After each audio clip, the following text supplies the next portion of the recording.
All right, so this is going to be episode 2 of Film Fort. So the film we're doing today is Megalopolis. Megalopolis, isn't it? Megalopolis.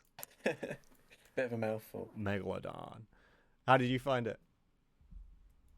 Um, well, you see, straight after I watched it, I saw a review of it which was really, really damning. Um, but I didn't think it was great. Go on, what did I, this I review say? enjoyed.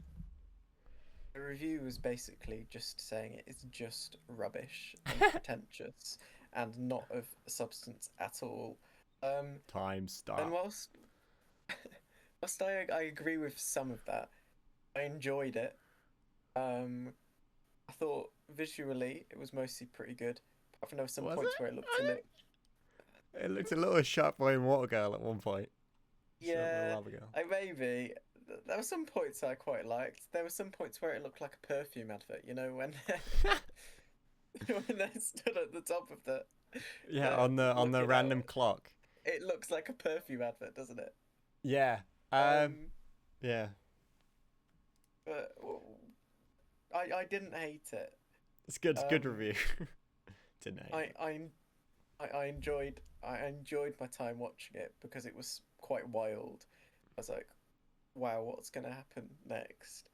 Um, but I did think it was pretty pretentious. Yeah. And I didn't like the way it ended. What did you think? I definitely felt like I was trying to work out whether it was good the whole film. Right? I was Yeah, like, it's setting up all these things, and it's like, if they pay these off, maybe this is a good film. but they don't. And then they just didn't. And then it was Yeah, just like, yeah, I was just constantly trying to work out whether there was anything deep about this film at all. And then just, yeah. yeah, I think it's quite just. I think it is a bit pretentious and waffly. yeah. I've got some theories about Okay, the lower layers, but we'll get to them. yeah, that's good. But I think generally it just like it was trying to do so much weird stuff that it forgot to actually like have a plot. Was my main feeling Yeah, about the film. Um, yeah.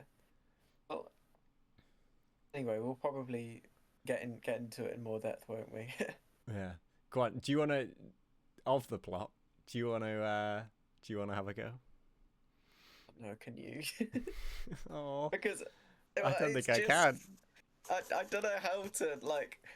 You saw it more recently than me. This is true. Yeah. It's been a week or so, and since then I've started to sort of forget the order it happens in, which sounds quite bad, but it's pretty abstract. Yeah. Okay. So, uh, it's set in this really poorly this is the thing I can't I'm gonna find it hard describing it without also critiquing it the whole time. Like a sort of future New York, but But it's it's like Rome. not. It's like it's a really poorly designed like alternate history kind of like is it a is it all just a bit like Neil Gaiman wacky? I Mm. I don't know. I've no idea. But it's set in this world where it's sort of like it's it's America plus Rome, and they just sort of Yeah, stuck those two things together with zero effort, and that's the world. And so we're introduced to this with sort of big panning shots of New York that is just New York, and then we start off with this. There's these girls in a club, and it's like they're in Roman garb, yeah. and for some reason, um, and then they've got to leave, and it turns out one of these girls is the mayor's daughter, And Mayor she's been Cicero. yeah Mayor she's been having a Cicero. bit of a sort of a wild night at the club, and She's it yeah. causes a bit of controversy, Yeah, doesn't so it? she's a bit of a crazy socialite, which they forget about halfway through the film. Um, Yes, they do. I say halfway, they forget about 20 minutes into They the forget film that immediately. her That is how immediate she's set up, and character. it's completely forgotten. Yeah, um, but as she's being taken in the police car, also is never really explained why she gets lifts in police cars while everyone else gets lifts from private drivers. But as she's getting given a lift home, she sees someone from the is it the Destruction Authority or something? planning authority, something like that. Yes. And they're destroying a building, and it's all happening, and then this is our introduction to Adam Driver. Well, actually, the film opens with Adam Driver. He's time on he's on a giant building, and then it looks like he's about to jump off, and then when he trips and is about to fall off the building, he says, "Time, stop," and then time stops, and somehow that means that he can not fall over. Yes. So he could just like climb back up through time or something. Yeah, it doesn't really make much sense. It's obviously meant to be very, very deep and abstract. And I didn't think it was a bad opening though. I thought, oh, Adam Driver's just stopped time on top of a building. That's why. What's going to happen next? It was a good way to set up that this isn't the world we're used to. Yeah. That was it was a good fact. They did. This is the thing. I'm 50-50 on. They did a good job of setting up, making it very clear that this isn't like Adam Driver's a superhero in normal New York. It's like this is just sort of he is a unique figure, but also if everyone found out about it, they'd be like, oh yeah, that makes sense. They wouldn't, it's like, yeah. No one's ever really surprised by anything wacky in this whole film. Because the whole world is just pretty wacky, isn't it? It is. I feel like wacky stuff. There should be a better word than wacky, but that's all it was, because it wasn't anyway. There's some stuff in this film which I was genuinely just like, what on earth is happening? Did you find that? Did it ever just like catch you off guard? And you like there was definitely some bits where I was just like, what? What? There's one I'm thinking of which we'll get to, and I don't know if we're thinking of the same one. But yeah. So she sees him, and this is where she's. So with two main characters. We've got Adam Driver, who is Caesar, not to be confused with the monkey, or the Roman emperor. And then there's Julia. Is she called? Yeah, I think she's called Julia. It's Julia Caesar. Did you get that? Wow, so subtle. So deep. So deep. And so Julius, he piques her interest. She sees him stop time, and she's like, whoa. Never really explains how she sees him stop time, but she does. Yeah. So then they take it to a, like, this weird hanging garden place, right? They're sort of hanging out on some scaffolding, and the mayor's there, played by Giancarlo Esposito, who played a different character this time. Pretty good. Yeah, he's really good. Got a bit of emotion going on. He had a bit of range. He, like, a bit of range, he was a bit less intelligent of a character, and it had a bit more emotion. It's like his IQ bar was taken down, but his his EQ, his EQ went up. So, and then this is where we get the conflict between him, who is this like establishment figure, and then Caesar, who is this sort of underground sort of he has power, but is and we'll get to it. I'm not sure whether Adam Driver's not supposed to be Elon Musk, but Elon Musk from the view of someone who likes Elon Musk. Yeah. I think about halfway through I was like, pretty sure this is Elon Musk. Yeah. Like compared to Glass Onion, which is very much Elon Musk from someone who doesn't like Elon Musk. I feel like this was the reverse. But yeah, so you've got this meeting, and so Giancarlo Esposito comes in, and he's got a plan for something. They're rebuilding something or other, and I think it's the area that he's just destroyed. The Adam Driver's just blown up. Everyone's claim to it. It's there's a line where it says, "Oh, and then everyone claimed it for their own" or something. Yeah. And so they all present their plans, and Giancarlo Esposito he's with the bank, and they're going to open a casino, which is really odd given Giancarlo Esposito's, what is his name? Not Achilles, is it? Cicero. Given his future belief for the rest of the film, it's really odd that he just wants to open a casino. But his plan is to open the casino, and then Adam Driver comes in and starts reciting Shakespeare. Yeah. For some reason. There's a lot of reciting things. There's a lot of Shakespeare. It's very clear that Coppola. Yeah, Mr. Coppola, Francis Ford Coppola. It's very clear he wanted to make a Shakespeare play. Like Julius Caesar, maybe. It's very. It might actually. I've never read Julius Caesar. That might just be the plot of this. I don't think it is the plot. It's not, okay. But it would explain a lot if it was. Because they all sort of speak in stunted. They speak like they're in a play. But it's a bit on and off, isn't it? It is. It's like towards the end of the film, they sort of gave up on it. But at the beginning of the film, they were like all, oh, my very Caesar, I wouldn't be to that. Oh, but why not? Yeah. And, that sort of thing. And so he comes in, he starts reciting Shakespeare. He does, original Shakespeare, obviously, not any of those common phrases or anything. He comes up with a real deep cut. To be or not to be.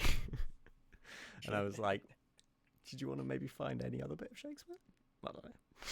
Like the most famous line in the whole canon. That everyone knows. Yeah. And he does do the whole thing. And he just keeps on going on. And it's like clear that he can sort of do what he wants. But he's got this, deep... There's a bit of a contention. And we find out that the contention is that Cicero was the prosecuting district attorney in Caesar's wife's death. Of which he was suspected. Yes. Which is, And Cicero maintains that Caesar was the murderer. Responsible. Yeah. And so that's sort of where we start to get to know this Caesar character, and they sort of drop that in early so that we understand that this is his sort of driving force throughout the film. So then we've still got a lot to set up. You reckon Caesar's family's pretty important? Oh yes, of course. So then there's the mayor and his daughter. That's one sort of clan. There's Caesar, and he's sort of another one, and then there's the bank, which is very much a sort of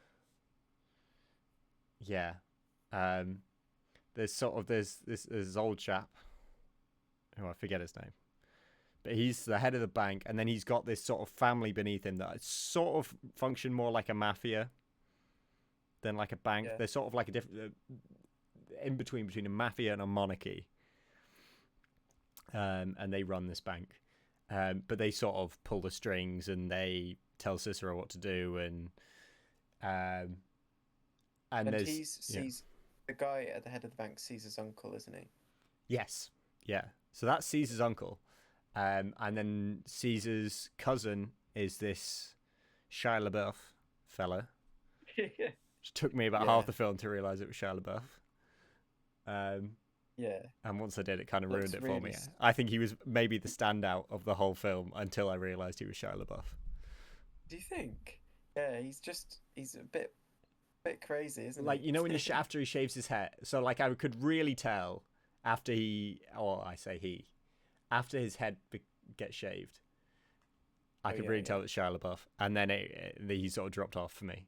Not because there's anything wrong with Shia LaBeouf's acting, just because it was just sort of like, it just then took me out of it because he just seemed a bit more like a normal actor, whereas he's very much more this Shakespearean sort of like ugly stepsister character, which I know isn't Shakespeare, but no, I know what you mean. Yeah, it's that he's sort of it's him and his two sisters who he sleeps with for some reason. Um, and he's sort of this maniacal little. He's a mix between like sort of the witches of Shakespeare and the sort of ugly stepsister kind of thing. Yeah, he's a Um, very chaotic figure. yeah, He just sort of sows destruction in the film. Doesn't yeah, really do much else. yeah. Where Adam Driver is a bit of a Cinderella. There's the ugly Yes. stepsister of his cousin. Um, Yeah. so you've sort of got these factions set up, and they sort of are all vying for power. That's essentially the through line of the film is all of these factions are vying for power, and someone's going to win. Yeah. Um, but we have this one outsider who's quite an interesting character, and so she starts off. So it's what's called Platinum Wow. Wow, Platinum. Wow, Platinum. Sorry, what was I saying? Or played by Aubrey Plaza. Yeah, Yeah. and she starts off in a relationship with Caesar. Adam Driver. Yeah. Yeah, and then she asks him to marry her, and he says, "To marry for love is a fool's errand," or something, in some faux Yeah. Shakespearean thing. He rejects her in a sort of poetic way. Yeah, he's like, "Oh, marrying for love is such folly," or something. Yeah. Because she says, "I love you, let's get married," and then he's like, "Pff," and then does the same thing Yeah. later on in the film. But Yeah. so Well. she goes and marries the banker, and that's sort of where Yeah. because she starts off as a bit of a like J. Jonah TV presenter. Jameson. I will say, so one of my favorite parts of the beginning of like the first act is just that. So, have you ever seen Parks and Recreation? I have not. So in Parks and Sorry. Recreation,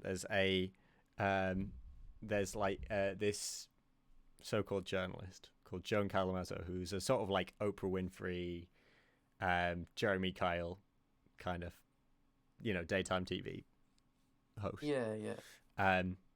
And so Aubrey Plaza is in Parks and Recreation, and she's like, whenever she sees Joan Calamazzo, she like loves her because Joan Calamazzo is just such a mess of a person, and like Aubrey Plaza is like, her character in the show is she really loves the alt thing, and yeah, basically Yeah. she just always likes whoever is the most detestable person, and so she really loves Joan Calamazzo, and in this film she is basically Joan Calamazzo, and so I just loved that of just like Yeah. That's quite two cool. completely different characters, but just the idea that this is actually just April from Parks and Recreation grown up to be Joan Calamazzo, was a fun Yeah. fun That's moment. quite fun.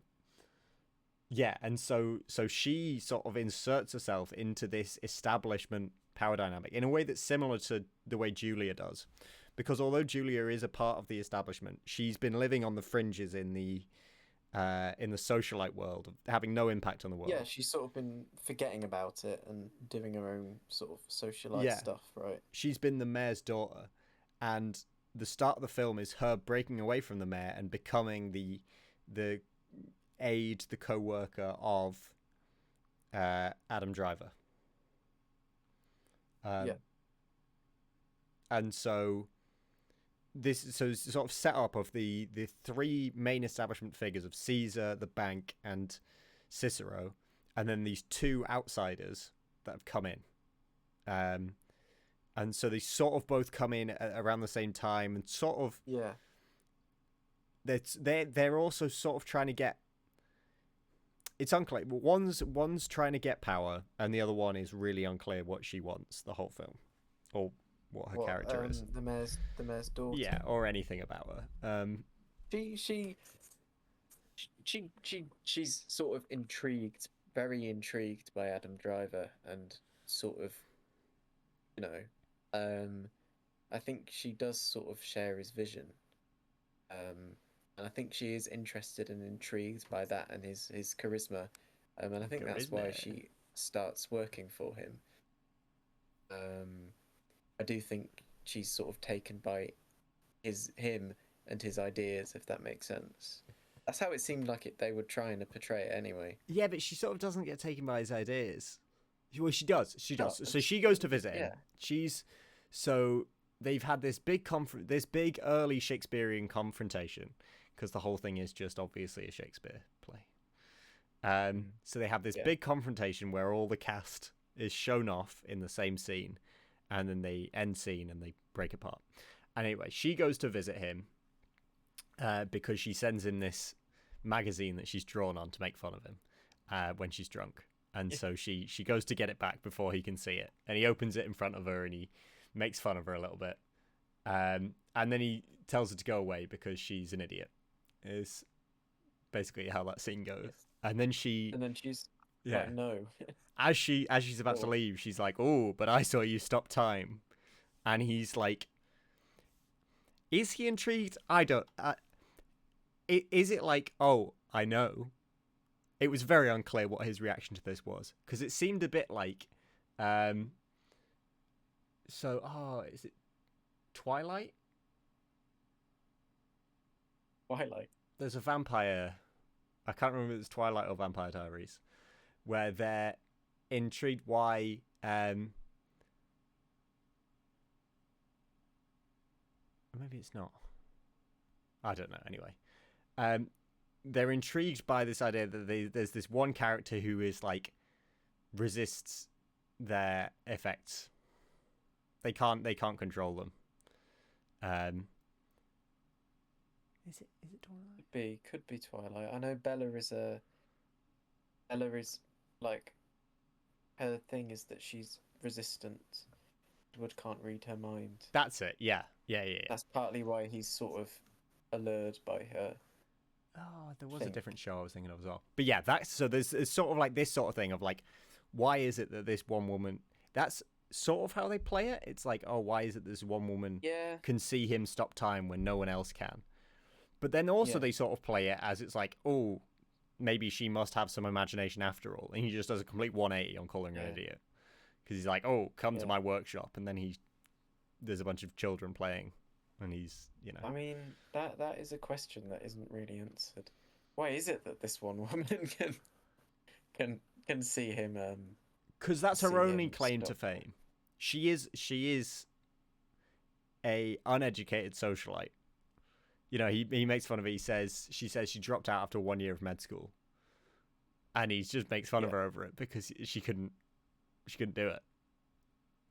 And it never really like seeds that actually she's really smart, but she throws it all away. It's tries to do that, like it's she's actually really smart, but she's after something higher than the normal life. That's what they're trying to seed, and it just never does. Yeah, she's just a socialite who is like a screw up, and then isn't. Yeah, because she sees him stop time. But it's also not that like breaks her mind, and it sort of implies that she was always after she stops being a socialite. It implies that she was never a socialite, even though the whole start of the film that's exactly what her character is. So this is such a long film. It's gonna take us a while, isn't it? So they do this. I can't even remember what happens next. Well, I think next it just gets weird, isn't it? Like the sort of like gladiatory ceremony next. Oh, the marriage, yeah. So then, it's the marriage of the banker WoW and Platinum WoW Platinum get they get hitched, and there's this massive ceremony. Yeah. And so there's this like gladiator tournament thing. And they're all eating food, and we find out that Caesar's mom hates him. Oh, yes, of course. I've remembered. So what's her face? Julia starts investigating. She wants to find out whether he killed his wife, and so she starts following him around. And then he sees her. As I said, because I think she's sort of intrigued by him and his vision, and she sees what he sees, and his sort of idea of this megalopolis, this sort of utopian city, and she's taken by that, and she's like, I think she thinks surely the guy with this vision can't have See, killed his I'm wife. not so sure that is so.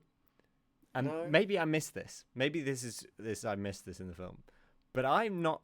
It's not clear to me what he's actually what his vision is until oh yeah, very no, late in the film, right? because And no, so, he does. He does. There is a moment when she comes to see him, and they sort of he shows her a vision. I don't know if we know directly what that vision is, yeah, it's sort of but a city-ish vision. yeah, Um, yeah, but it's not really clear how that will be like better. It just is like weird, sort of Spy Kids architecture. You yeah. know, that's sort of all that happens in that little dream. It's not like But it is established, and there is a sure, point where no, he that's true. shares with her some kind of vision he's Yeah, got, right? yeah. And I think the investigation thing that she does is sort of it's this like breaking away partially from the mainstream, right? And this I think would play into if this is sort of how I'm reading it, where Caesar is a bit of an Elon Musk figure, then you've sort of Yeah, got this. She lives in the mainstream where she sort of listens to um, she listens to the establishment figures, and her dad is the pinnacle of this, and she sort of really she just globs onto what his view is, and then suddenly she has this awakening when she sees him stop time, and she goes, oh, what about this? Maybe everything I know is wrong. And so her investigating Caesar is her rebelling against her dad and going, you already tried to, you were already convinced, and you tried this investigation, and I'm going to go and redo it because yeah, I'm starting not to trust the establishment world that I've always known because there's this yeah, new thing. Um, and so she starts doing this. And so she's following him. She started working for him as well, hasn't she? And so she anyway, they end up at the wedding, and he goes, and we find out that Caesar's mom hates him for existing or something. Um, yeah, and uh, and that there's this sort of this tension with him and the rest of all the people there. Um, yeah, yeah. and so And yeah, then we're on the wedding, right? yeah, Uh, yeah. Well, then they have like a sort of. It's basically like It's like a gladiatorial arena they're in, isn't it? yeah, Pretty much.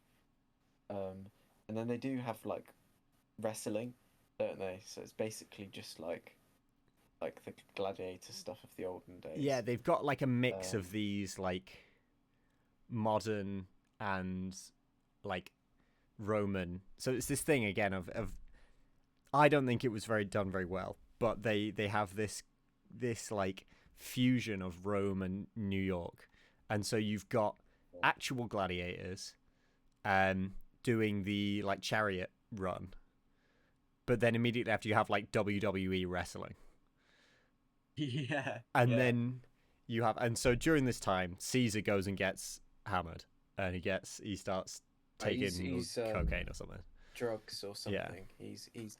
He goes on a drug trip. And Julia Um, says these 4 or 5 hours where he can forget who Caesar is, or something like yeah, and that. just lose himself.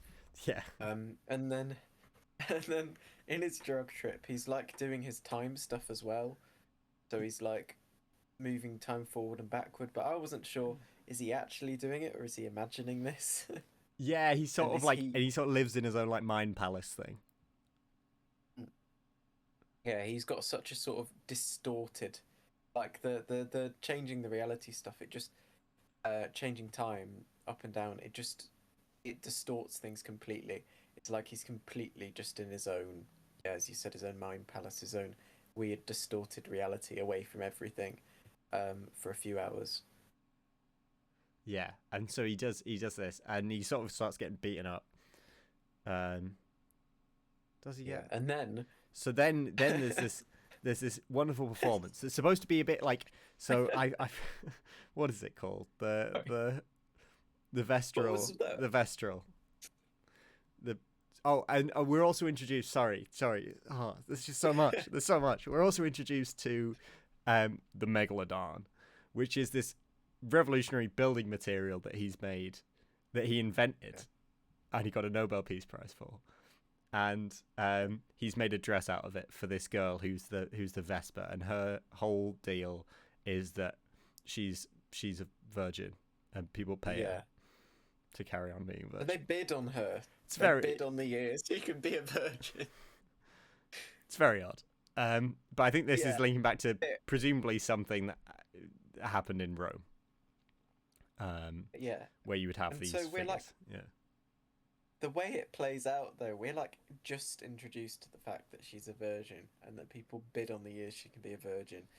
And then she does this weird sort of pure, like, She does this like pop song, cheesy pop song, which was really out of on a place. swing. I really hate it. It's then, like yeah, it's such like an absolute corny like 2020s pop anthem that's like not. yeah, It's like a bit. I mean, it's like a soulless Billie Eilish song. It's a Billie Eilish song without any creatively bankrupt. But it's because it's not even like she's like this pure. It's not like a Celine Dion kind of this. She's just got this beautiful, clear voice. None of that. It's like a very wispy, and it's very much the 2020 female vocal sound is what is in this she thing. is actually. It dates the she is film. actually- Unbelievable. Yeah, she is actually a singer, so I don't know if that's the type of stuff she does. The actress. Oh, I see. I could see that. Telepath. In my opinion, really dates the film because it's like this style is really vogue at the moment, but it's like it's not like as classic as if if it was just she had as she's got her what is it called, ukulele, and she's doing this wispy vocals, and it's fine. But it's like isolated, it'd be fine. It's just I think it really dates the film. Yeah. But she sings a song, and during this song, the what is he called? Shia LaBeouf. Shia LaBeouf. What's Shia LaBeouf called? No idea. Doesn't matter. Shia LaBeouf. Is it? Wait. Claudio. Claudio. Yeah. Claudio. Claudio. Yeah. Yeah. And so Claudio, Shia LaBeouf, he has a USB stick, and he goes up to the production, and he says, "Play this," and he sort of gets someone to beat him up, and then he gives them some money, and he goes, "For your time," or something. And so, and we're like, okay, well, it's going to be something. It's going to be something to mess up with Caesar. And then so it carries on, and then on comes the screen. This, and this is after Claudio's tried to just remind his dad, the banker, that WoW Platinum is just in it for the money, and he's just like, I don't care. Yeah, cool. It's basically his response. He's like, this is my gift to myself, I think is what he says. Yeah. And so they do this, and it's and the video is Caesar deflowering the Vestral. Projected to everyone, which everyone is outraged about because they've just bet $100 million on her virginity. Yeah. And also she's allegedly like 16, I think. Yeah. Which is a really odd part of the film that didn't. Yeah, it wasn't. It's like they came up with that after and didn't go back to rewrite it. Yeah. Because we only find that out after. So then it's like that scene is supposed to just be shocking. It didn't. There was a whole added thing that didn't need to be there. But and so then, but it turns out that was a fake. So it's just like, okay, but we only believed it was real because you gave us no information beforehand, and then you were like, it was fake, and we're like, okay, cool, great. So that's like a whole odd thing. But it gets Caesar put in He's prison like, for a yeah, night, which is important for some reason. and beaten up. Yeah, and he gets beaten up while he's in his drug fueled state. Um, and I think maybe Julia starts to see that's it. Yes, so Julia then goes and finds the birth certificate of this girl to prove his innocence because she's actually 23. Yeah. And so she takes it to her father, and he's like, lol, I know, I'm not going to publish that. And he tears it up. And so this is where her faith in establishment starts to crack. But that is the level of depth of how I've just described. There's no sub-layer of, she starts to realize that, the world's not all as she thought it was. It's very clear that she's realized that the world was not all he tears it up, and she goes, but he's not committed a crime, Daddy. And he goes, not this crime or something. It's like, okay, cool, bro. Yeah. Hashtag deep. I mean, and then straight away it turns out that it's just like deep faked anyway. It's not even Adam Driver. Caesar, is it? So what was the whole plot of the underage thing was just so that Julia can work it out herself, rather than it's very odd. So then so after that they sort of start to take off, and they start working on all these things to make Utopia.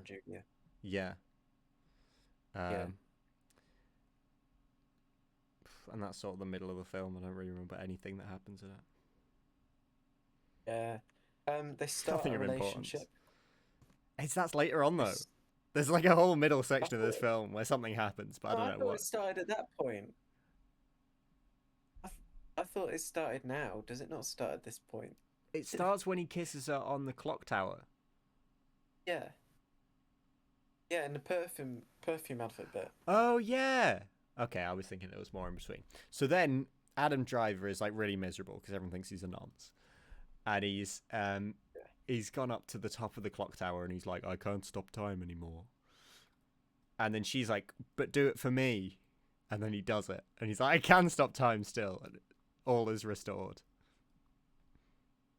Yeah, it's like the quickest sort of Spider-Man 2 plot line ever.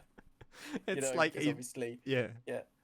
It's like he tries once on screen to do it, and it doesn't work. And then she like says, "Do it for me," and then it works for some reason. Again, it never really explains, because there would be one thing if they fell in love and then she starts getting all of this, powers.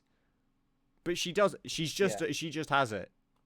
She's just the reason why his powers work, or she can see it. It's it never really explains that bit, and then makes the last, the bit at the very end just You know what? Unpacking this film sort of it's making it clear what I think about it, because there's so little actual depth. Yeah, I've got theories on what the deeper meaning is, but they're not very, Yeah, I did find it surface level enjoyable, because there's a lot of I feel like a lot of crazy stuff happens, and so it's entertaining for me, and so I was entertained, but it's not great. I mean, I do like the pseudo Shakespeare thing. I prefer it when George Lucas does it, but I do like that.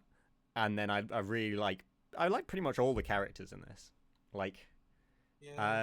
Julia's pretty likable, even though she is not a character. Adam Driver's always pretty likable. Well, it's Adam Driver. That's what I mean. Yeah, not sure whether Caesar is likable because it's just Adam Driver. Yeah, well, I mean, it's a likable cast, isn't it? Giancarlo Esposito. No. Giancarlo Esposito, who doesn't play Giancarlo Esposito for once, which was nice. There's I forget his name, but the guy who plays the banker, Shia LaBeouf, like I say, I think is the standout for me personally, up until about halfway through. When you worked out it was him. Yeah. Aubrey Plaza's great. Aubrey House is really She's good. good at, yeah, Um, a femme fatale sort of figure, isn't she? yeah, yeah. And so, yeah, so they get to this point, and she brings back his powers, and so they start having a relationship. And so that sort of I'm sets gonna them struggle into motion. at this point. At this point, I'm gonna I'm struggle thinking there's less in recalling this plot. film than I remembered. I feel like there's loads of gaps missing, but as I'm saying it, I think the gaps are just where the plot was supposed to go, and it just isn't there.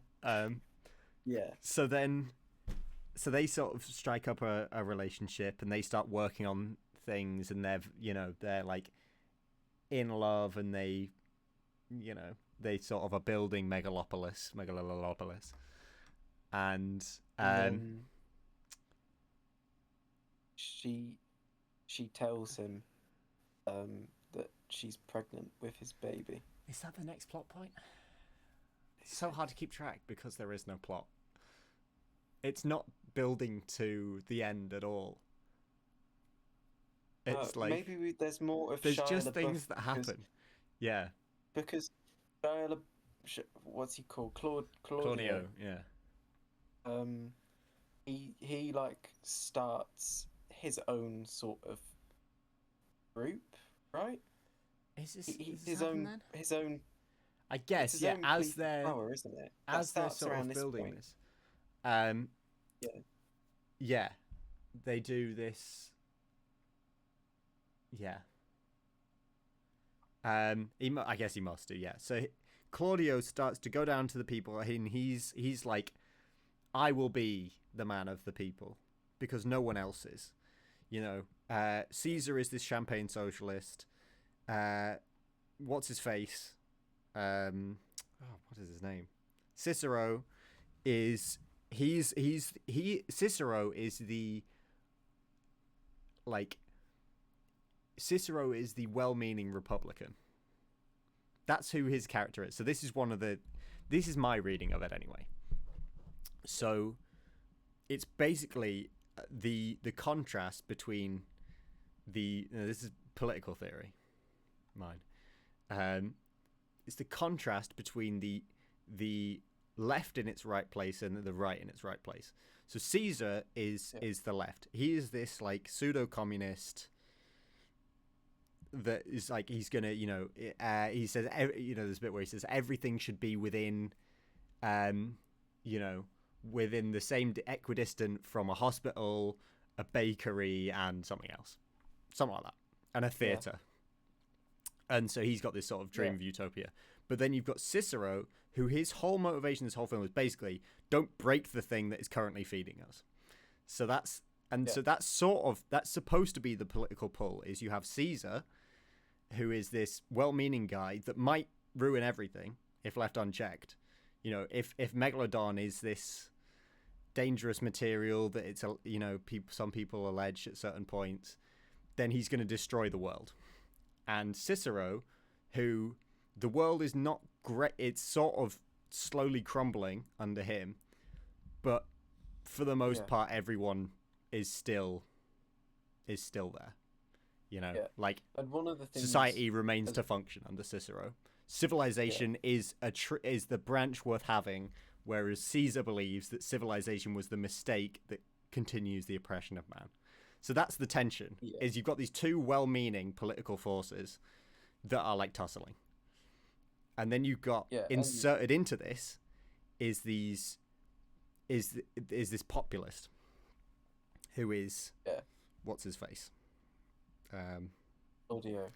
Shia LaBeouf, Claudio, who is the Trump figure in all of this. Yeah. That he destroys Cicero's support by saying, look at all this, everything's crumbling down. No one's fighting for you. No one cares about you. The political elites don't care about you. But then also destroying the future utopia by saying, oh, he's just going to ruin everything. He's the reason your life's worse as well. And so he's pulling from both sides in this very populist way without ever really providing anything. And so he starts making these slogans. Go on. Yeah, and to create his sort of utopia, Caesar's having to like level some blocks, isn't he? He keeps on He's having to destroying do a everyone's bit of- houses. Yeah, Yeah, he keeps on destroying keeps on everyone's blowing houses. everyone's houses So up.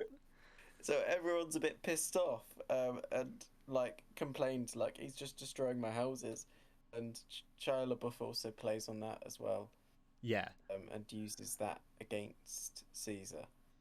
yeah, and so Shia LaBeouf starts to emerge as this like, yeah, this populist, but because he doesn't really have stand for anything, um, all he's really doing is he's standing. He just has these phrases um, like culture for the culture or something. I couldn't really ever hear what he was saying, but all these sort of nonsense Yeah, phrases that sound good but don't really mean yeah, anything. Um, yeah, yeah, and then yeah, there's this sort of this increasing political division, and people start rioting, and that's sort of the background to the rest of the film. Um, yeah, but then, like you say, uh, Caesar and Julia get pregnant, and so um,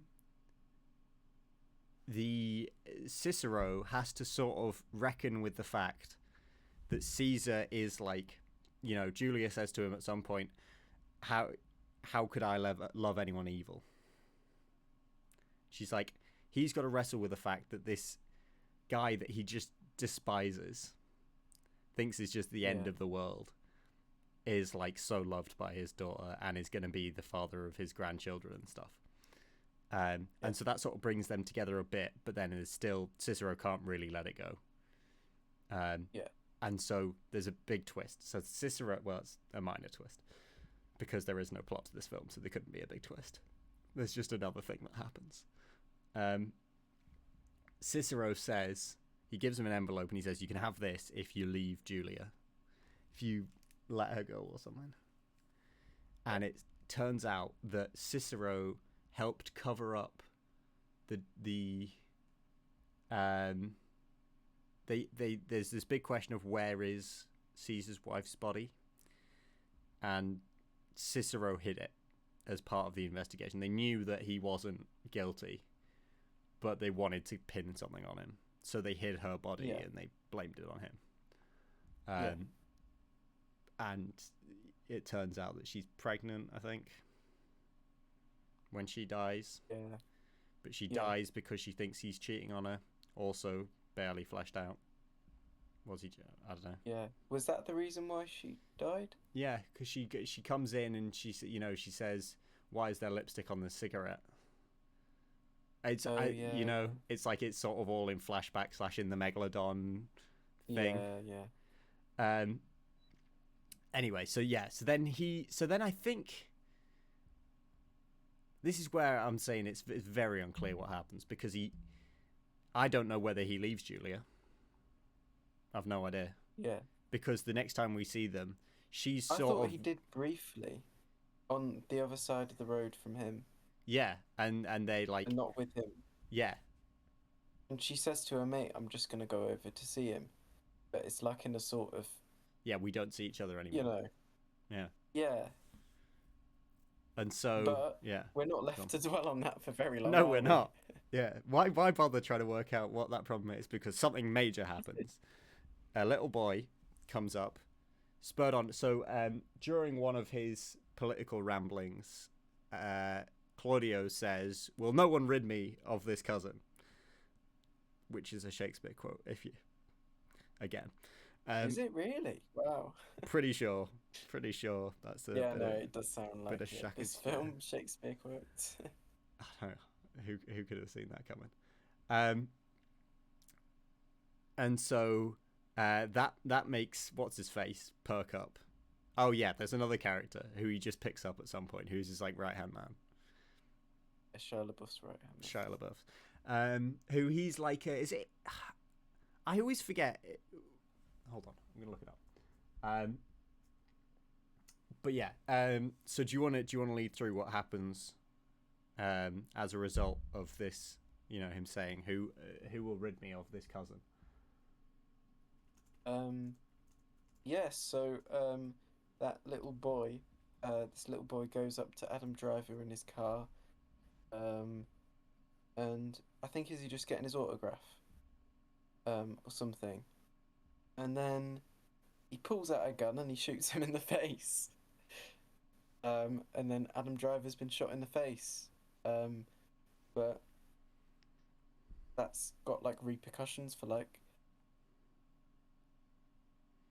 Yeah. Well, does it have any repercussions at all? So he gets Well, shot in the face, and everyone's like, yeah, repercussions. like everything else that happens in this film, everything is resolved after 2 minutes. After a brief montage, everything is immediately back to the way it was before the montage. Just gets fixed. So he gets shot in the face, and and the reason why it's our recollection is so all over the place is because this film is so all over the place. It's all over the place. So yeah. I've just remembered a thing that happens before that. So he meets with Wild Platinum, and she comes out without a coat, and he says, "Did you not bring a coat?" And he gives her hers, and he says, I didn't bring a coat because I knew you would give me yours." And it's like, you know. Yeah. And then such a weird scene. Then she's when he goes to meet her in Central Park, and so she goes, "I will steal the bank for you." It's supposed to be her big romantic gesture. She wants him back. Her whole motivation has actually been wanting him back. "I will steal the bank for you, and we can build Megalopolis together." That's her pitch, and he just walks away. He doesn't really. He goes like, "What the?" and just walks away in like a really odd. Like I wasn't sure whether he was walking away to like come back and shout, like he doing like a little dramatic walk away, but he just fully just walks away. And then she just takes off his coat, and then she's a scorned lover for the rest of the film. Yeah. Just a very odd, but that sets up the. But it's a very odd scene because he just arrives, gives her his coat, and then walks off. Because he's with Julia. Julia's carrying his baby, so he's not going to leave Julia. Yeah. He'll marry Apart from Julia the for point love, where just not Wild Platinum. Apart from the point where maybe he did leave Julia, but we're not quite Yeah, sure. maybe they did. Anyway, back to him getting shot in the face. So yes, he gets shot in the face, and during this time, Wild Platinum takes this opportunity to freeze the banks. Why have you frozen my banks? Because he's so. So they fix his face with the megalodon. He's not dead for long. They fix his face with the megalodon, and it has no impact on him at all. Except for one scene where he's got a hole in his face and sort of talks like he's got brain damage. But then he doesn't. So, it sets it up like he's going to have brain damage the rest of the film. And they've stopped Megalopolis in a very... Which would have been terrific. Would have been great if they'd set it up as once again, a political assassination in American history. A political assassination has stopped the progress of America, which is famously something that happened a lot in the 60s. Someone would come in with very progressive ideas and then get shot in the face. And so that's how they sort of set it up. With he gets shot in the face, and now it seems like he's got brain damage because he goes in and he can't really speak. He just goes, no. And so it sort of seems like he's got brain damage.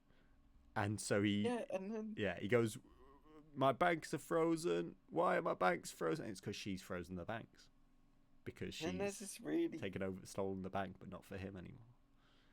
And there's this really, really weird bit where he like reveals his face. Yeah, his magical shining face. Wild Platinum just has a really weird reaction to it. Where she's like starts praising him, but then he like leaves her.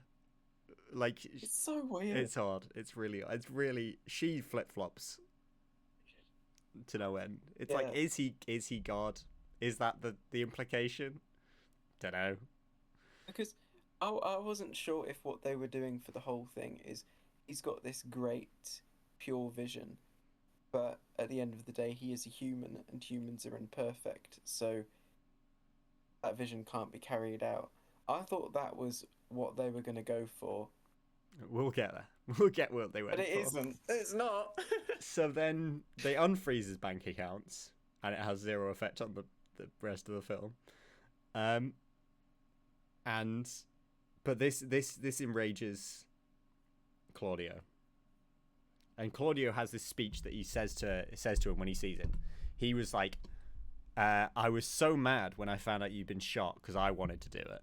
He says to him, and then he goes. He basically is just like, "I could have been you. I've got all the skills, but the thing is, he doesn't have the compassion. He doesn't care enough. He didn't have a wife who drove herself into the lake, or whatever happened. So he doesn't have the vision that he says he has the vision, but or does Caesar say he doesn't have the? I forget. But basically, it sets up that there's one distinction between Caesar and Claudio. So it sort of sets this up as being the tension between them, and Claudio is very jealous of Caesar, and that's really all he cares about, is that he wanted to be Caesar. Yeah. He wanted to be loved by everyone, or have the love as his father is sort of the thing, and it makes sense that it comes from jealousy for Caesar, because whilst he's trying to overthrow the whole system and gain power just for himself, a lot of it is like very personal against Caesar, isn't it? It was like a sort of personal attack against him, like the when he sets him up, like the deep video and the deep fake. It feels like a personal jealous thing, so that makes sense for his motivations. Yeah, and so that sort of sets up the end of the film, but it doesn't though. But it's supposed to. So the players on the scene at this point are what's his face, Caesar, Claudio, and the other one. Caesar, Cicero? Claudio, and Wild Platinum. Cicero kind of takes a step back and doesn't really do anything for the rest of the film. Yeah, he does at this point, yeah. He just sort of exists for the rest of the film, and just sort of he tries to convince Julia to leave him, to leave Caesar for like the whole. That's his arc for the rest of the film. So because he just really doesn't like him, and he doesn't like his vision as well, as we've said. Yeah. He hates Caesar's vision. So as Claudio is riling up his base, he's going around and saying, power to the people and all these slogans. Caesar once his face is fixed, he goes and keeps on working on Megalopolis. And while Platinum starts devising this really clever plan, she starts manipulating Claudio to try and take over the bank and this other stuff. And there's this big montage where they're all doing their thing, and she says 1, 2, and she set up this plan. She sleeps with Claudio to get control of him, and then she manipulates him, and she's doing this 1, 2, 3. This. Do you remember this scene? Which scene? It's the one with the 3 columns, and loads is just happening for like 3 minutes, but interspersed is her just putting up her fingers to count the stages of her plan. Oh yeah. And then she promptly gets shot. In the weirdest. Yeah. It's so odd. And it's like, you've just had a 4-minute montage setting this up. And then they got to the end of the film and they were like, oh, we've run out of money. So just shoot her. It's fine. She's not really going to have any impact. So they steal the bank off the CEO. And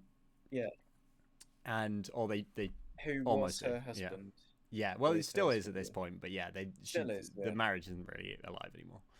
And her and Claudio go to gloat. Crassus, of course he is. Yeah, Crassus the Third.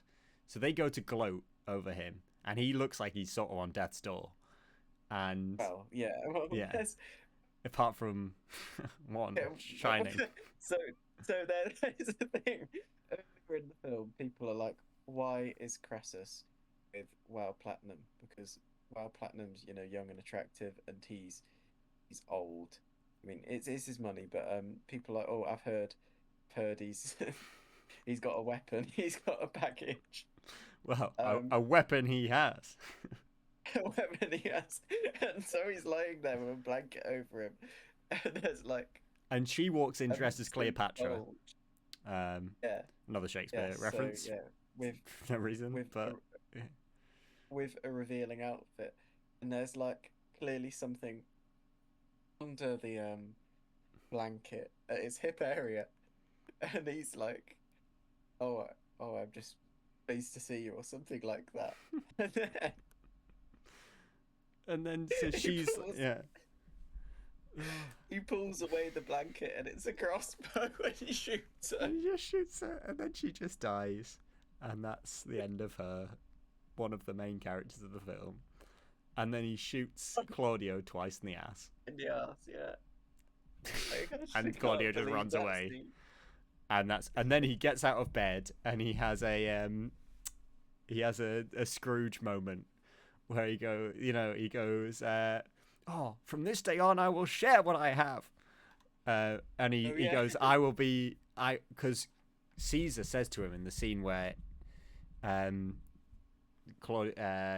what's his face, Cassius gives him his money back, he says, you will be remembered for your generosity.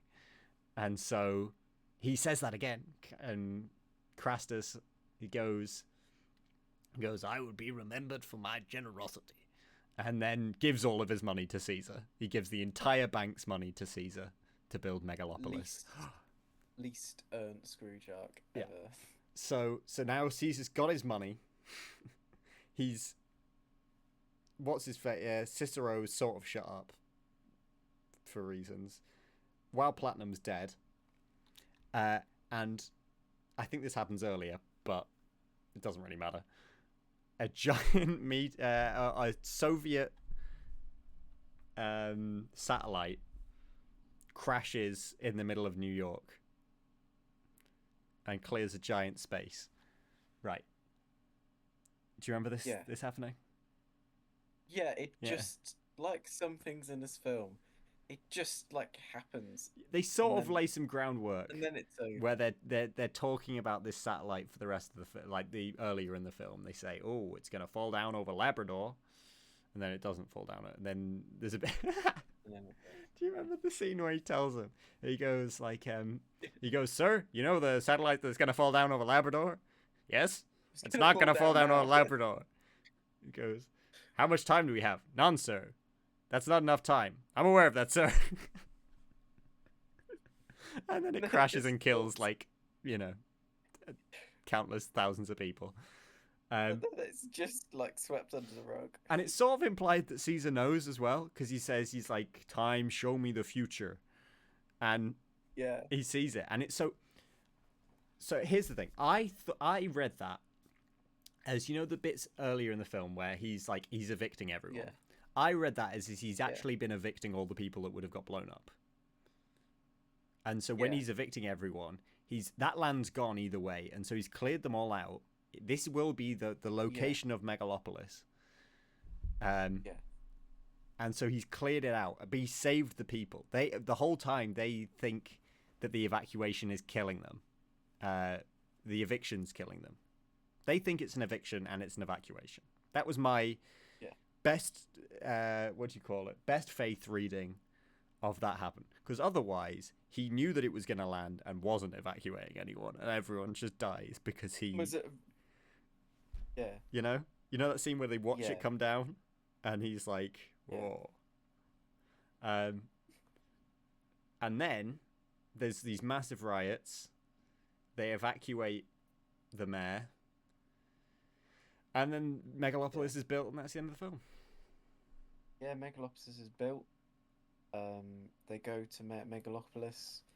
Cicero is initially reluctant about Megalopolis. His wife But he steps on the Um, treadmill, and he's sold. gets him to, and then he's like, "All right, let's go." In like And they all go to Megalopolis, and then they have a nice time, and then some like Marvel movie ending where they like Marvel just movie. stand on a stage My- and just are applauded by everyone. just like have a smile. It might be Yeah. the worst ending of any film I've ever seen.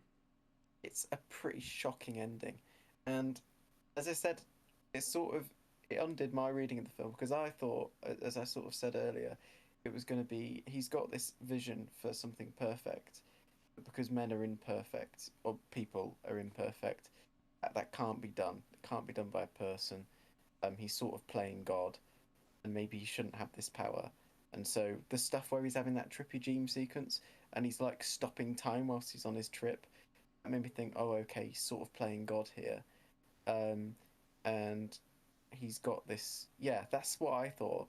But then he builds it, And he just builds it, and and it's fine, and it's everything's perfect. fine, And there's a baby on and the it's great. floor, and she says stop time, and then and then everything stops except the baby Oh, yeah. for some Well, reason. well, the baby is Julia's baby, Yeah, isn't it? yeah, but she Yeah. stops, and so does Adam Driver. Oh, yeah. So It's like the ending is so insanely terrible, like I know. like We thought last time the ending in Lee it's was way bad. This worse. is like Lee at least like was Lee at least was an ending of a different film. It was a good ending of another film. This is just bad. yeah, God, yeah, you are right. Oof. So yeah. So if you think how concisely we just summed up the final act, because that is the final act. There's no build up to that. It just happens, Just happens. without really ever stating that the end of this film is going to be the building of Megalopolis. That's not. It seems like the ending of this film is going to be like someone dying. Yeah, I thought it was going Or to be a something. tragic ending. Yeah, Yeah, it's going to he be like doesn't quite achieve after his dream. Caesar survives, it's probably more like Julia dies or something. Yeah, Something like that. yeah, Thingy gets killed. Like probably an ending of Caesar has to kill Claudio because Claudio kills Julia.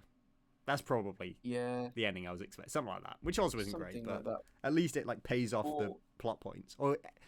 Or he has to yeah, kill Wild Platinum, and Wild Platinum out of jealousy murders Julia, and really that's what it yeah, comes down to, is that really this whole film is just about this. Wild Platinum is this scorned lover, and Julia is the woman that she wanted to be, and really so it's about Julia and yeah. wow, that could have been what it's about. And they're both sort of these outsiders who've come in. Yeah, Yeah, that would work. and so they both the establishment kills them both at the end. Mm. You know, um, Yeah, it would have been way better, but no. it should for the film it was telling because it was What sort of film telling was like it a telling, modern. Tom? What film was it? Actually, it felt like for a lot of the film it was trying to tell a modern Shakespearean tragedy, but it didn't end tragically, and that is what defines a tragedy. Yeah, I for the film it needed a tragic ending. because Thought. yeah, and just yeah, because we'll talk just more Ah, generalities now, but like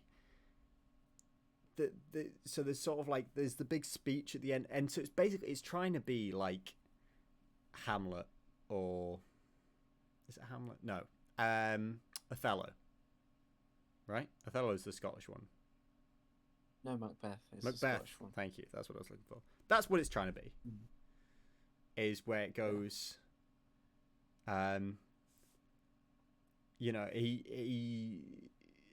He's destroyed the system, and then the system comes to kill him at the end.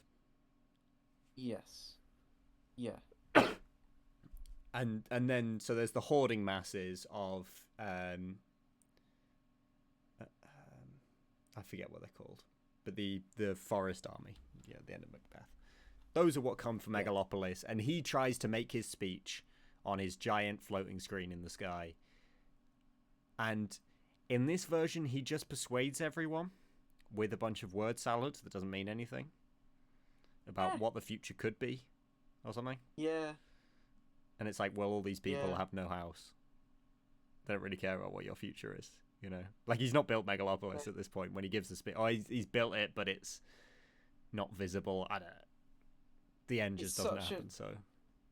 it's such an unsatisfying ending that Megalopolis is just the perfect utopia. I mean, what is that? What the film's saying? There is a perfect utopia. Well, it There is must a be, world even where though it's not everything even is big fine enough. and It's just perfect. it And exists only in the Central Park area. So I'm like, well, that's housing 5 people. That's not. yeah, and then and then it's just you've got a whole class thing, haven't you? You've got the people in the Megalopolis and the people out of the Megalopolis. Who decides who's in the Megalopolis? Yeah, and I You get that know? maybe he expands it afterwards, but Yeah, it's not like it. This is not a settled issue at all, and yeah. they're just I acting like know. it is. Yeah, you know what? If Caesar had just woken up and it was all a dream, I think that would somehow be more I think satisfying that would than the actually ending make we more sense. Yeah, got. Yeah, if that was actually his inception of Megalopolis, of Megalodon. yeah, If this was actually the story of the dream that inspired the Megalodon yeah, Nobel, or if it turned out that he was actually, you know, some drudging, like, some writer in modern day, like if he yeah, was just a writer in actual New York, and this was like he was writing this story as his yeah, his like political manifesto. This was yeah. this story. Or It would still be or he terrible is and I that would hate it, but yeah. that would actually make way more sense. Or he is that character, but he already tried the Megalopolis and failed to create some sort of Yeah, and perfect utopia. he's And this living is in the this dream. dystopia. He's living his Yeah, dream, yeah, of what could have been. Yeah, yeah. In but like it's not. that scene in Oppenheimer when Yeah, he's being clapped on by everyone, but all he can see is all of them like yeah, burning yeah, from radiation poisoning. yeah, which If is a you'd had a scene fantastic of scene. that where we have this big build up and then we have suddenly it's all over and everyone's clapping for Megalopolis and it's been built. And then afterwards we cut to him sitting in the ruins of like this area that's just been burnt down because everyone rioted. And that's actually Yeah, how it ended, is yeah, everyone rioted. But that would be yeah, that would be better. just anything else would be Anything, better. anything, An anything. ending It would have is been better so than bad. this just randomly Then finishing up. yeah, yeah. Yeah. Wow. Yeah. Okay. So what did you think of the like world building aspect? Um, wasn't great, really, was it? Wasn't. It wasn't. Um, Did you like yeah, no, the idea, or was just you think it was broken from the get go? I think it was fairly broken. As I said, I don't know. There was potential. I enjoyed parts of it. The world building wasn't great, but an idea of a mix of sort of New York and Rome and a sort of modern, sort of not Shakespearean power struggle. That could be an interesting film. Um, and I thought there were points where I was entertained and I was brought along by the drama of it and the sort of Shakespearean drama of it. But it didn't land. Yeah. What do you think? I like I like that style of thing. I like Neil Gaiman does it a lot, um, Mm. where it's the world but not quite, and it's like there's Mm. some, like, and I liked if it had been more abstract, I would have liked it more. Like It was quite abstract. yeah, but like so the scene where they're driving through Purgatory, Oh yeah, and yeah. there's like the statues that are like sort of they're tired of standing up and so they sit down. I thought that was quite cool. That was like if Did the you whole not like film that? had been like that, but then Yeah, that was just a weird tangent in the yeah, middle of like if the whole there's this sort of like this isn't really happening. He's going to yeah, this downtrodden part of town that's not really like Purgatory as a place was quite interesting because it was like it was we can't be seeing it in the one stage where the statues choose to sit down. The point is that they get up each morning and then they sit down at the end of the day. because Yeah. it's because purgatory. They're constantly in a down state of it's sort of all crumbling, but it never fully crumbles, you know. And Yeah. so like that sort of thing was quite interesting. And so if it committed to that same sort of, there's loads of these weird abstract things that are happening, and all of it's metaphorical, and all of it's, you know, all of it's got a deeper Yeah. meaning. That would have been cool. But then there's just so much that doesn't do that. And then It's very inconsistent. if the idea is that this is sort of like a, you know, there was no, it doesn't allude to any revolution or anything of actual America, and then it's got all these brands, like the one that really annoyed me at the beginning was the New York Post, because famously the New York Post was founded by Alexander Hamilton, one of the founding fathers of America. Well, arguably founding fathers, but that's another story. And this seems like an America without founding fathers or a constitution or anything like that. You know what I mean? Like, it seems very much that doesn't exist. Yeah. So why? So how is the New York Post? So why is the New York Post? Like, that was just one specifically, but then it's like there was loads, like HSBC and like, does England exist? If Rome always existed, why did England exist? I think you're putting more thought into the film than they did now. I think they were just little things that triggered me. They just didn't need to include. They could have just been generic newspaper and generic shop fronts, right? Like they didn't have to, but they wanted some like product placement. So and it sort of ruins the world building for me. It felt too close to real life for how weird and abstract it was. Yeah, that's true. Yeah. I guess with this film, one thing people are always going to discuss about it,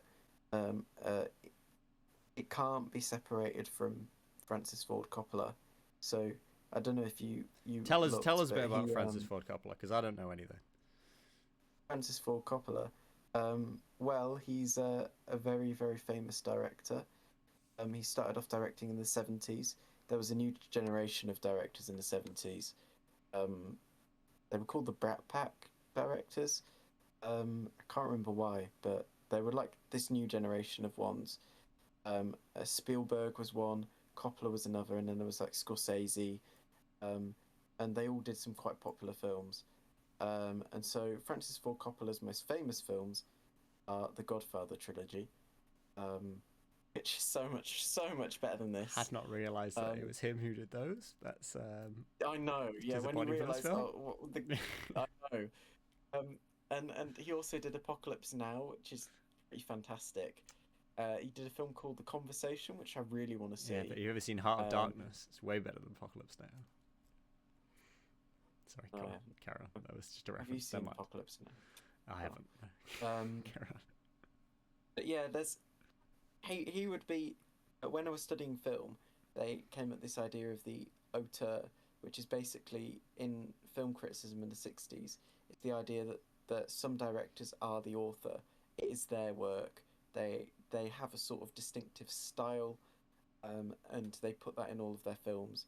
And they're a bit of a celebrity. They're a famous name. We can probably think of a lot of directors which fit into that. And Francis Ford Coppola is one of the biggest ones.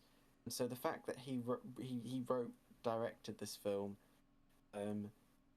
that's going to be one of the main pulls drawing people in and watching this, I think. Going to be like, this is the big director who did these great films and did The Godfather. He's a big name. I'm going to watch this film because of that. And it is his vision, which is strange. Because surely such a brilliant director would have a better vision than that. Yeah. It's rough. It was rough. Yeah. But as I said, when people discuss this and they discuss this in the future, it will always be tied to the director's name, I think. I think it's a real stain. I'm not sure whether this... I think this is a film that could have been a classic rewatch film of like it's really odd, you know, like it's a bit Oscar baity. Yeah. and there's some really great performances. Like the performances that we'll always be pointing to is the bit after Adam Driver gets shot in the face. That bit where he's got brain damage is going to be that clip's going to be played as proof of Adam Driver's skill, but the rest of the film was not that like that. Shia LaBeouf, I think, could get a lot more work after this film. I think he did really like. If you think he started as the Even Stevens and then the Transformers film, that was his like introduction to the world. I think this is quite a far cry from that. Yes, true. So I think I would like to see Shia LaBeouf in some more things. But overall, bit of a pooper. Should we give it a rating? Yeah, I think I've got a strong idea of which one I want to do. Yeah. Okay. For the rating. We've got Megalopolis. All right. Give us your pitch. Where are you putting this one? Wait, so it's probably D, I think. D. Yeah. It feels wrong because it's such an event film, right? Like, I know it wasn't an event because no one cares about new franchises anymore, or there's not a new franchise, but it just didn't quite have the. I don't know. I'm not sure it really had the pull. As I said, I don't know anyone else who's seen it. Would watch it for him. Yeah. But yeah. I saw a thing of an article that said on the remembering Barbenheimer, this is On the Run Alopolis, which is this film, and the film On the Run, which is it what's she called? Cyan. Oh, I forget her name. The Irish one who was in Lady Bird, her new film. As if this is a double billing, and it's like, please, Barbenheimer, you just leave it there. It was a one-time thing. It was fun. Yeah, it was fun for that one summer. It's never happening again. Yeah, I agree. But it had a potential to be a real like if this film was made by Christopher Nolan, it's probably a film you rewatch a few times. And I shall not be rewatching this. So it feels like it should be at least a B because of the amount of because of what it was supposed to be. It feels like it should be a bit. But I agree. Like in terms of the actual film that it was there, it's got to be at least a D. As in it's got to be a D or an E. Yeah. We'll give it a D generously. I was thinking D or E. Yeah. I'd give it D because, as I said, I was sort of enjoying it the whole way through because it's entertaining. It is, and I all the performances I like. I think everyone played it well. I think Aubrey Plaza's character is really fun. Shia LaBeouf's character is really fun. I really didn't. I thought Julia was just an absolute non-character, to be honest with you. I thought she literally didn't have a single bit of personality the whole film. But everyone else was actually interesting. Yeah, and I can get into the Shakespearean drama and the glitz of it, but ultimately it was just didn't have a plot. It just didn't happen. Stuff happened, but nothing actually happened. Yeah. Everything that happened was just instantly undone. Yeah. Yeah. So I would recommend watching it, but I would recommend watching it as a drinking game if you have a spare 2.5 hours. You drink every time they mention Shakespeare and you get pretty hammered, I think. You would, yeah. And it's definitely worse than Lee if we're thinking what we've got on there. Oh, for sure. Yeah. Lee had so I actually feel bad putting Lee that low in comparison to this guy. Maybe it should be an E. Maybe it should be an E. Maybe, yeah. Because I feel like Lee's not. C is average. So I feel like maybe Megalopolis should be an E. It was pretty bad. All the performances were good though. I don't know. Yeah. It feels too wrong to give it an E. What if there's? Do you want to move Lee up to a B? But no, Lee's not a B. But if La La Land is an S, I can't put Lee as a B. I just can't Lee's not a B, no. I feel like maybe Megalopolis has got to go into an Megalopolis E. is an E. Yeah, I think it might have. Yeah. Yeah, But then again, we. I mean, we may end up watching films a lot worse than Megalopolis. I know. I don't know what's coming out for the rest of the season. We can move it. We'll leave it as no. Let's put it as an E for now. An E, okay. And then we can Yeah. move it if there's some really truly terrible films. I don't know what's coming up next on the roster. Yeah. But that was a real bit of a stinker. Some Yeah, potential. it was.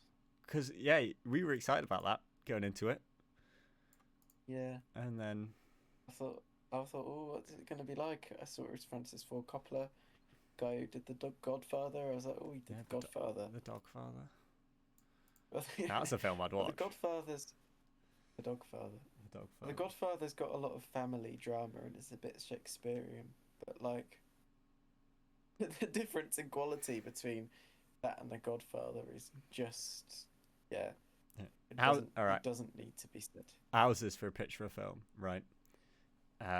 So it's like it's a mafia film, but they're all dogs, and then you have like lots of it is like that vibe of the dogs playing cards. It's a lot like that, but it's sort of a really grungy, like real, photorealistic animation of just dogs, but it's dogs in it, and then there's just loads of dog puns. But it's a mafia film, but there's loads of dog puns in it, and it's played completely straight.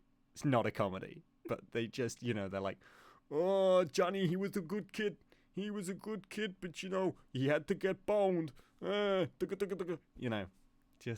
Just completely straight, but there's just loads of dog puns. How's that for a film? I think I would watch. Would you greenlight that? I would rather if you were an watch. executive. I would greenlight that over Megalopolis. I think. Megalopolis. I wonder what Francis Ford Coppola would think if he heard that you wanted a version of basically The Godfather, but it's just dogs. It's just dogs. It's just dog puns. Yeah. He was a beagle, but he was a punk. You know what? I think go ahead. Green light. Well, better than that absolute stinker of a film. Yeah, that was Megalopolis.